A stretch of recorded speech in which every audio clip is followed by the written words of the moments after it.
Happy New Year! Welcome to year 2026.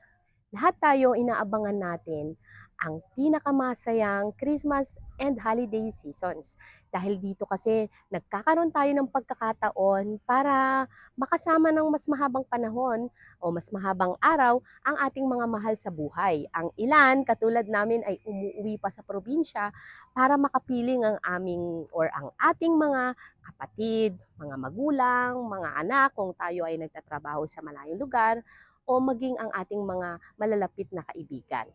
Doon natin na ipapakita ang ating pagmamahal sa kanila at pagbibigay din ng mga biyayang natatanggap natin sa taong nagdaan. Ang ilan naman ay opportunity ito para mag-relax, makapagpahinga at makapamasyal.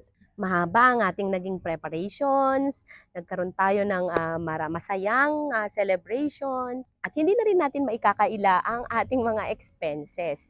Pero alam naman natin sa ating puso na the more we give ay the more na nagbibigay ito ng ligaya sa ating pagkatao. And ngayon nga na dumating na ang taon ng 2026, ngayong January 1, ay alam nating ilang araw na lang ay babalik na rin tayo sa ating mga dating buhay, balik sa trabaho at balik sa mga goals natin.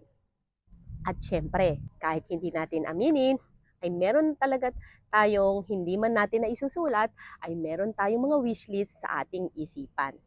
At alam niyo po ba, katulad ninyo, isa lagi rin sa aking wishlist noon ay ang pagkakaroon ng sariling bahay. May mga ilan sa atin na nade-delay ang ating pag-achieve sa ating mga goals, pero sa tulong ng may kapal, lahat ng ito ay matutupad. At alam nyo ba na kung isa sa wishlist nyo ay ang pagkakaroon ng sariling bahay at lupa, lalo na para sa ating mga mahal sa buhay, ay ang good news, magkakaroon tayo ng mga reopen units dito sa Green Bay Place na located dito sa Barangay Quezio, Santa Maria, Bulacan. At para matupad ang inyong goal na house and lot sa inyong wishlist, ay pwede ninyong masimulan ang pag-i-invest ng katulad ng mga townhouse na makikita nyo sa aking likuran. Meron tayong tinatawag na townhouse with parking space na kung saan meron na itong allotted space for parking, o di kaya naman kung tayo ay magbi-business ay pwedeng-pwede ninyo itong i-consider. Meron na itong 4.5 by 4 meters na extra lot dito sa harapan.